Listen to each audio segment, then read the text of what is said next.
안녕하십니까? 오늘도 소그룹 모임에 오신 여러분을 진심으로 환영하고 축복합니다. 지난 두 번의 연구에서 우리는 예언 연구의 기초와 기둥이 되는 다니엘서 2장 예언을 공부했습니다. 금머리는 바벨론, 은가슴은 메데 페르시아, 높배와 넓적다리는 그리스, 철 종아리는 로마, 철과 진흙이 섞인 발은 로마에서 분열된 열국, 사람의 손으로 하지 않고 날아온 돌은 예수님의 재림과 하나님의 나라를 상징한다는 사실을 반드시 기억해 주시기 바랍니다. 오늘은 다니엘 3장을 연구하기 위해서 먼저 2장 46절에서 49절 말씀을 읽겠습니다. 이에 느부갓네살 왕이 엎드려 다니엘에게 절하고 명하여 예물과 향품을 그에게 주게 하니라. 왕이 대답하여 다니엘에게 이르되 너희 하나님은 참으로 모든 신들의 신이시요 모든 왕의 주제시로다. 내가 능히 이 은밀한 것을 나타내었으니 내 하나님은 또 은밀한 것을 나타내시는 이시로다. 왕이 이에 다니엘을 높여 귀한 선물을 많이 주며 그를 세워 바벨론 온 지방을 다스리게 하며 또 바벨론 모든 지혜자의 어른을 삼았으며 왕이 또 다니엘의 요구대로 사드락과 메삭과 아벳느고를 세워 바벨론 지방의 일을 다스리게 하였고 다니엘은 왕궁에 있었더라. 이 말씀에서 확인한 것처럼 다니엘 2장에서 느부갓네살은 다니엘이 하나님께 깊은 감동을 받았습니다. 그는 꿈을 알아내고 해석한 지혜와 명철이 다니엘의 하나님께로부터 왔다는 사실을 정확하게 깨달았습니다. 그리고 자신의 왕국 바벨론의 멸망에 포함된 다니엘의 꿈 해석에 어떤 의심도 나타내지 않았습니다. 하나님의 지혜와 능력에 압도되었기 때문입니다. 그래서 청년 다니엘을 바벨론 온도를 다스리는 총리에 임명했을 뿐 아니라 모든 지혜자의 우두머리로 삼았고 다니엘의 요구대로 하나냐, 미사엘, 아사랴에게도 중책을 맡겼습니다. 여러분, 그 후에 어떤 일이 일어났을까요? 한 번도 하나님의 존재에 대해 듣지 못했던 바벨론의 모든 사람들이 창조주 하나님을 알게 된 것입니다. 자신들이 섬기는 바벨론의 수많은 신들보다 다니엘이 섬기는 하나님이 더 위대하시다는 사실을 깨닫게 되었습니다. 이것이 다니엘서 1장의 서두에서 주께서 유다왕 여호야김과 하나님의 전 그릇 얼마를 느부갓네살의 손에 붙이신 이유 중에 하나입니다. 그런데 이런 일을 가만히 지켜만 보고 있을 수 없는 존재가 있습니다. 사단입니다. 자신이 완벽하게 지배하고 있다고 생각한 바벨론에서 창조주 하나님이 드러나고 애써 우상숭배에 깊이 물들게 해놓은 바벨론 사람들이 그 창조주 하나님께로 돌아가고 있는데 어떻게 사단이 가만히 있을 수 있겠습니까? 이런 관점에서 다니엘서 3장은 다니엘서 2장에서 하나님이 하신 일에 대한 사단의 반격이라고 할 수 있습니다. 이제 다니엘서 3장 1절을 보겠습니다. 느부갓네살 왕이 금으로 신상을 만들었으니 높이는 60규빗이요 너비는 6규빗이라 그것을 바벨론 지방의 두라 평지에 세웠더라. 우리가 이 사건이 일어난 때를 대략 기원전 594년경으로 보는 이유는 그 해에 유다왕 시드기야가 바벨론에 갔었다는 기록이 예레미야 51장 59절에 기록되어 있기 때문입니다. 유다와 시드기야 4년에 마세야의 손자 네리 아들 스라야가 왕과 함께 바벨론으로 갈 때에 선지자 예레미야가 그에게 말씀을 명하니 스라야는 시종장이더라. 시드기야는 바벨론에 다녀온 기록이 성경에 있는 유다의 유일한 왕입니다. 요야김 때 유다가 바벨론의 속국이 되었기 때문에 시드기야가 느부갓네살이 세운 우상의 낙성식에 참석하라는 요구를 거절할 수는 없었을 것입니다. 물론 시드기야가 바벨론에 간 이유가 성경에 이렇게 기록되지는 않았습니다. 그러나 여러 정황을 고려하면 그렇게 보는 것이 자연스럽고 타당합니다.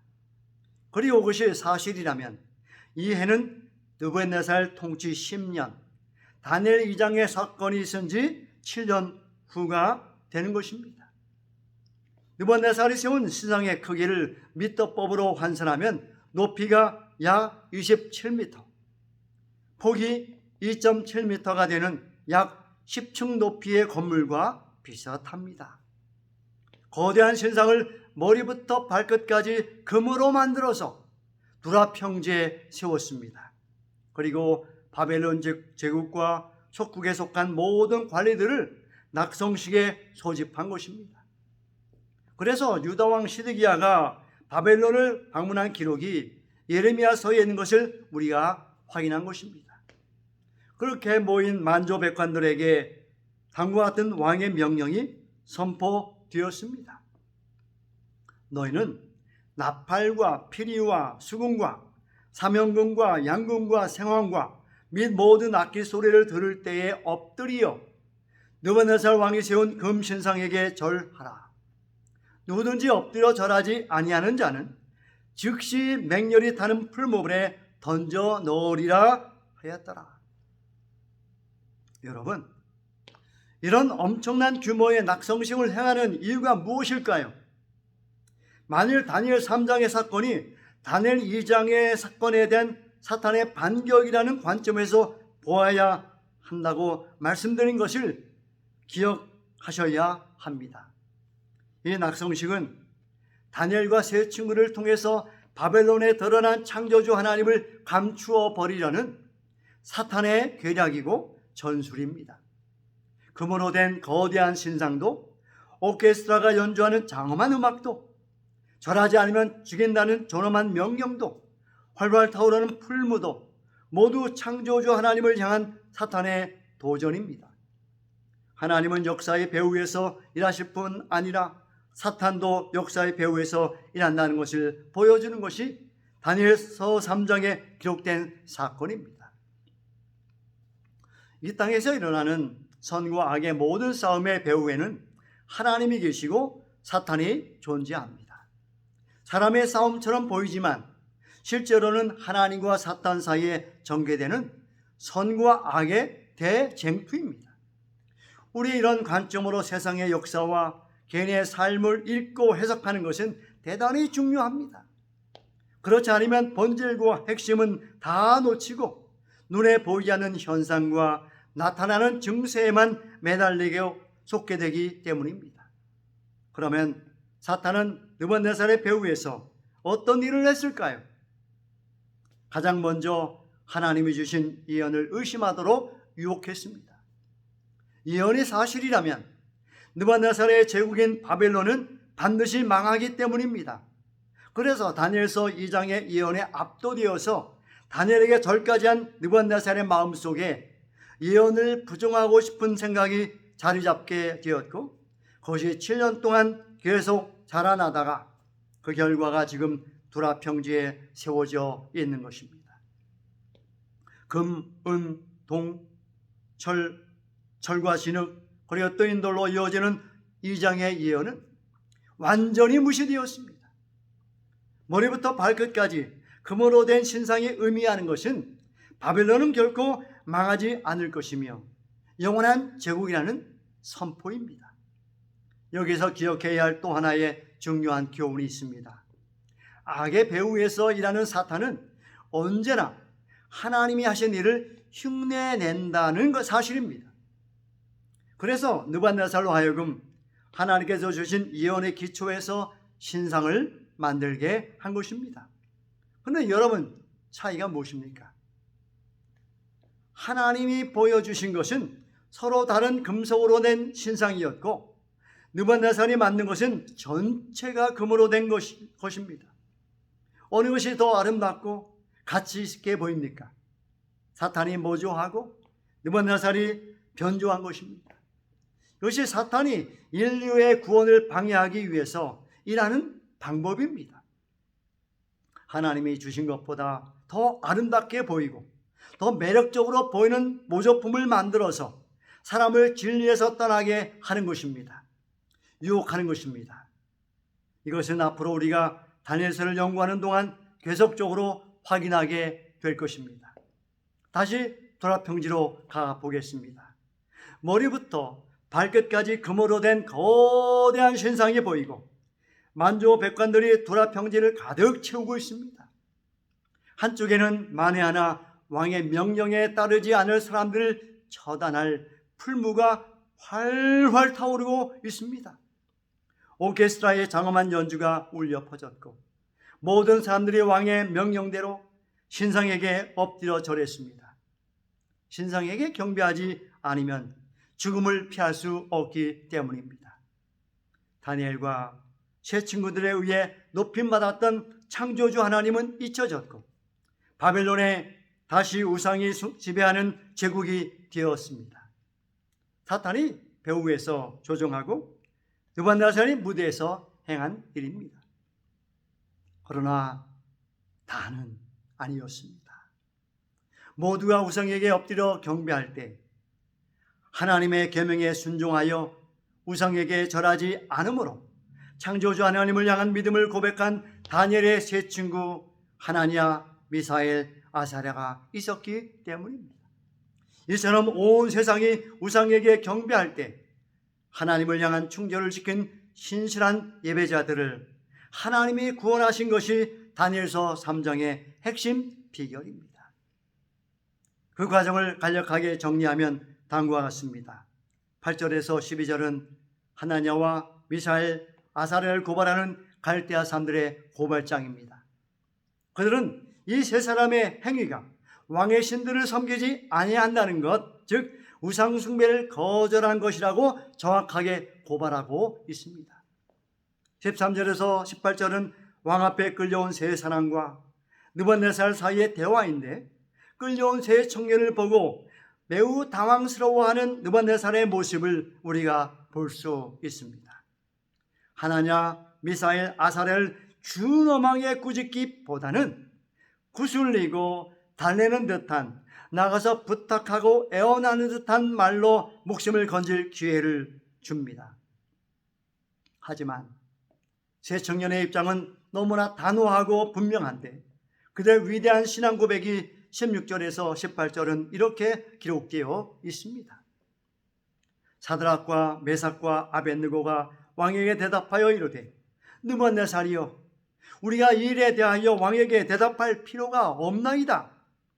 왕이여, 우리가 섬기는 하나님이 계시다면 우리를 맹렬히 타는 풀무불 가운데서 능히 건져내시겠고 왕의 손에서도 건져내시리이다. 그렇게 하지 아니하실지라도 왕이여, 우리가 왕의 신들을 섬기지도 아니하고 왕이 세우신 금신상에게 절하지도 아니할 줄을 아옵소서. 어떤 경우에는 심지어 목숨을 잃는다 해도 창조주 하나님 외에 다른 신이나 우상에게는 경배할 수 없다는 단호하고도 분명한 이 신앙 고백은 다니엘서뿐 아니라 성경 전체에서 가장 감동적인 고백입니다. 하나님께서 우리에게도 그렇게 아니하실지라도, 즉 우리의 기대와 희망대로 되지 않을지라도 하나님을 사랑하고 하나님만 섬기는 충성된 믿음 주시기를 간절히 소원합니다. 19절에서 23절은 세 청년들의 확고한 믿음에 대한 느부갓네살의 반응과 그 결과입니다. 분노한 왕은 얼굴빛을 바꾸고 풀무의 강도를 7배나 높이라고 명령했습니다. 더 이상의 관용과 기회가 없습니다. 세 사람은 즉시 풀무불에 던져졌는데 사형을 집행한 집행관들이 타서 죽을 만큼 풀무가 뜨거웠습니다. 24절에서 27절은 하나님께서 이 신실한 청년들과 어떻게 함께 하셨고 그들을 어떻게 구원하셨는지에 대한 기록입니다. 분명히 세 사람을 풀무에 던져 넣었는데 결박되지 않은 네 사람이 불속을 걸으며 다정한 대화를 나누는 모습을 느부갓네살이 보았습니다. 그래서 그가 이런 말을 합니다. 그 넷째의 모양은 신들의 아들의 아들과 같도다. 여러분, 느부갓네살이 본, 그리고 느부갓네살이 말한 신들의 아들과 같은 분은 누구일까요? 예수님이십니다. 계명을 따라 우상에게 경배하기를 거절하고 창조주 하나님만 충성하는 신실한 예배자들을 구원하시기 위해서 예수님이 먼저 풀무불에 들어가셔서 그들을 기다리신 것입니다. 놀란 느부갓네살이 불렀을 때 하나냐, 미사엘, 아사랴가 풀무 밖으로 나왔고 예수님은 사라지셨습니다. 총독과 지사와 행정관과 왕의 모사들이 모여 이 사람들을 본즉 불이 능히 그들의 몸을 해하지 못하였고 머리털도 걸리지 아니하였고 겉옷빛도 변하지 아니하였고 불탄 냄새도 없었다라고 성경에 기록되어 있습니다. 28절에서 30절은 이 놀라운 사건으로 인해 하나님이 다시 바벨론에서 높임을 받으신 것에 대한 기록입니다.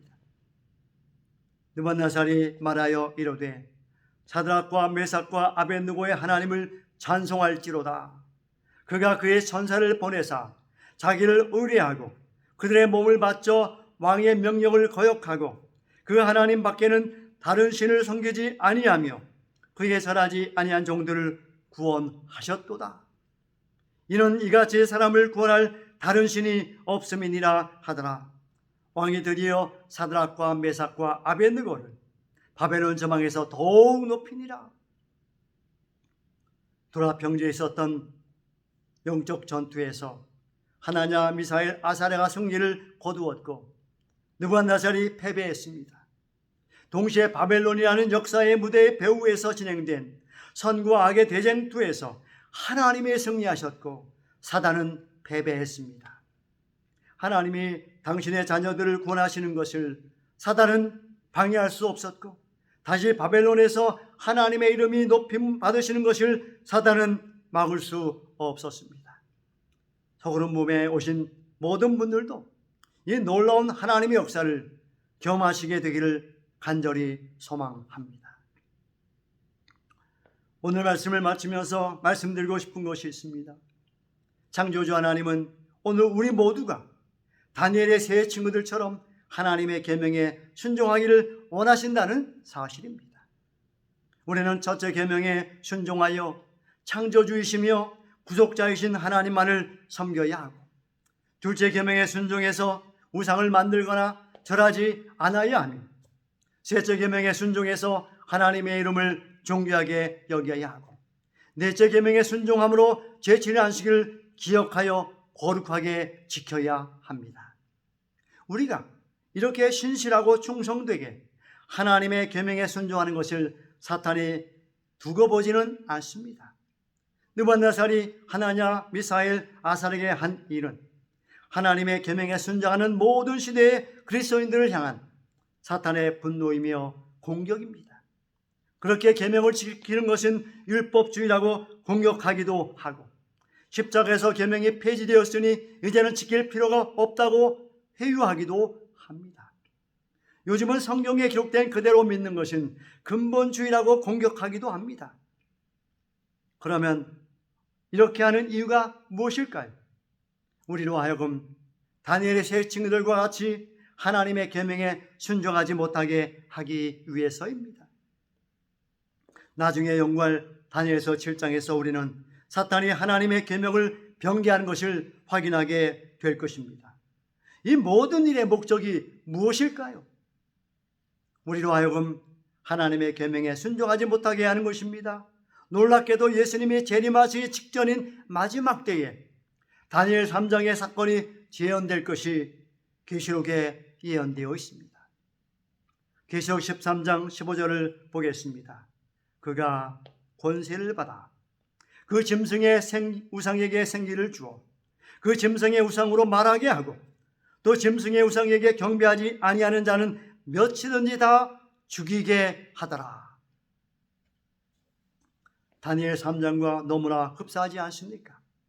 하나님을 경배하는 대신 사탄과 그의 추종 세력이 세운 우상에게 경배하게 하는 것, 다시 말해서 하나님의 계명에 의도적으로 불순종하게 하는 것이 이 땅에 있을 최후의 미혹입니다. 두라평지에 세워졌던 우상이 마지막 때에 다시 한번 세워질 것입니다. 이 우상에게 경배하지 않는 자들, 즉 하나님의 계명에만 순종하는 사람은 누구든지 죽이라는 명령이 내려질 것입니다. 그러나 하나냐, 미사엘, 아사랴를 구원하신 하나님께서는 짐승의 우상에게 경배하지 않는 하나님의 백성들, 하나님의 계명에 순종하는 신실한 그리스도인들을 죽음에서 건져내실 것입니다.